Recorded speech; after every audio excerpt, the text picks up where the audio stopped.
those expenditures up online. So anytime we spend more than $10,000 on any conference or meeting, that information will be publicly available on the web. In order for us to fund anything above $10,000, we have to get higher level approval. That's no longer in my authorities. I can't just say, yes, we're going to spend $10,000 on a conference. It has not filtered down yet to the point where those restrictions are affecting individual grants. I wouldn't be surprised to see it coming, which then gets very, very difficult on lots of the different levels. So for example, at the federal level, we can no longer support individuals and scholarship individuals to travel to conferences. Can't do it. I have lovely conversations with folks like SAVE around what we can and can't do. So things like we did with the Envision Summits or with the self-advocacy summits, we can no longer fund at the federal level. And that's just gone. And so, you know, the longer term implications for councils are things that you guys need to start thinking through. And when we talk about DD Act reauthorization, getting explicit authorities as an accommodation to, in particular, people with disabilities to be able to support travel and conferences is going to be something that you're going to want to make sure we advocate for in terms of the law. Because without an explicit authority, it is likely to increase. We are likely to increase additional scrutiny as things go on. So the whole world on some of these things is shifting. Okay. The other lovely area that I know we've walked down this path many times, and I have the reams of documentation to show for it, is this distinction in terms of lobbying, the distinction between lobbying and advocacy. There is yet another HHS Inspector General report requested, investigation requested by Congress in terms of use of federal funds for lobbying. We are working very hard to make sure that we don't get caught up in it.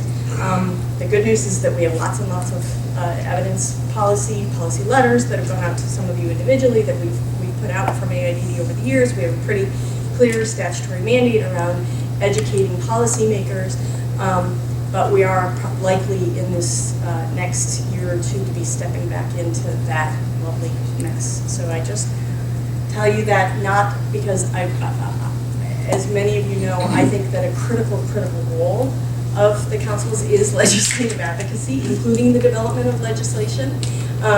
But we have to continue to walk that line very, very finely, and you know, it will continue to be a dance and something that I anticipate we're going to have a higher level of scrutiny on. In terms of legislation in the DD Act, as we've talked about the last couple of years, we want to do a DD Act when we can do it on a bipartisan basis and not waste the PAs. I don't know whether we've improved the circumstance in the House well enough to have that conversation during this next Congress. You know, we were ready and starting to ramp up towards the DD Act reauthorization, and then we lost the House in 2010. And you know, there's a lot of interest in some parts of Congress in really gutting the PNAs. And I think the councils will probably survive relatively unscathed in the USETs, but we don't want to do damage to any part of our network with a reauthorization. There is the House Committee on the Judiciary has expressed interest in moving Barney Frank's bill, HR 2032. If you aren't familiar with it, basically what it would do is it would prevent the PNAs from enforcing Homestead, as well as the Department of Justice, without the permission of the parents of institutionalized people. So it kind of, so again, not going too far out of school here on legislation. Just know that that is something that is probably going to move through committee mark during this lame duck session. God only knows why. I don't think it'll go anywhere in the Senate, but it continues to be, a signal that impacts our ability to move a DD Act reauthorization. We do expect to see an Older Americans Act reauthorization move next year, and there may be opportunities within that. To your point on where are our allies, where are their opportunities, You know, the Older Americans Act has some elements in it that I think are very important to people with developmental disabilities related to family caregiver issues, related to soft supports, respite, you know, Meals on Wheels, the things that we know are beneficial to all people to ensure that they can live in the community. And so we will be looking at how can the Older Americans Act assist all the communities that are within the administration for community living.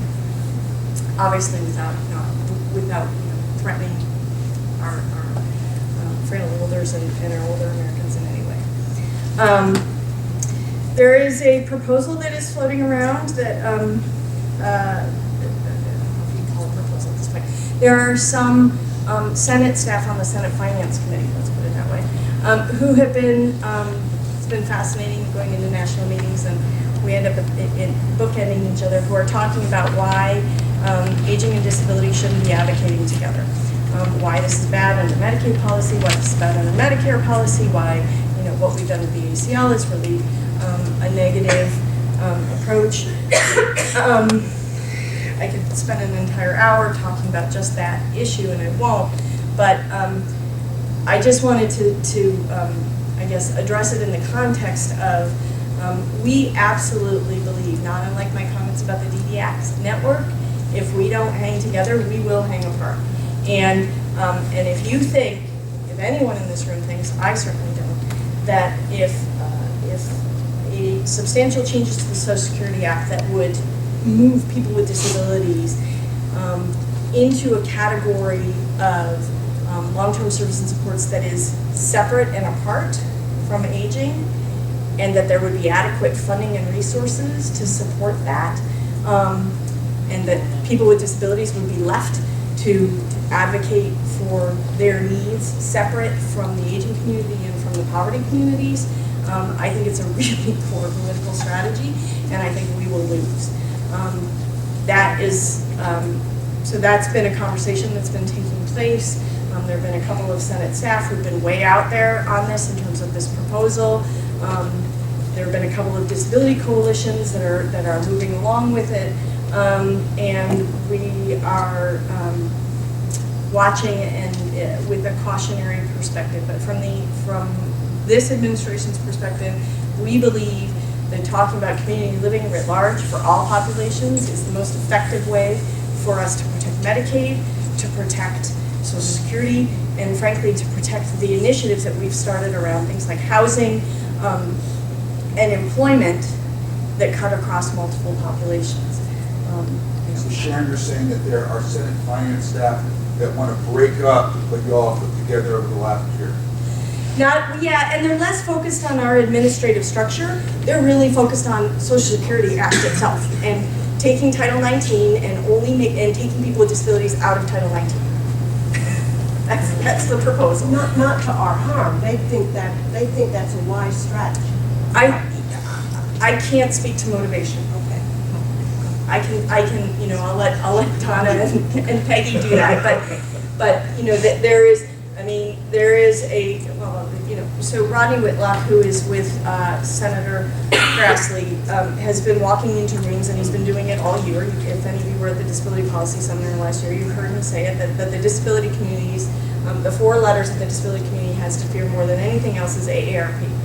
And that there is this argument to be made that if Medicaid resources are shrinking, and these fights are going on at the state level, that the disability community will lose in the context of, you know, aging and the demographic that we're seeing in terms of aging. We would argue, and so that there should be a separate and distinct program for older people and a separate and distinct program for people with disabilities. We would argue that number one, long-term services and supports, while they need to be developed and implemented unique to the populations, the financing mechanism, if you know anything about insurance, we do a lot better if we have a larger risk pool and we are talking about, you know, trying to incorporate multiple needs as opposed to ending up with a high per capita program that then has a giant target on its back at the state legislatures. At least that's been my experience at the state level. I certainly wouldn't want to be doing state budget hearings and saying, and this is the funding just for people with developmental disabilities, and yes, we know it's 3 times higher than everybody else's, but, you know, trust me, we need it. I mean, that's, we all know, right? It's not where we're gonna go. So anyway, so I just wanted to reference that. That's something that you should be continuing to bug Donna and Peggy about. And I think that, because at some point NACDD will be asked as part of the CCD coalition to take a position on this approach. And it is a hot topic that's, you know, bubbling up in the context of this entitlement reform work. And we also have huge concerns about that kind of fundamental shift playing out in this environment.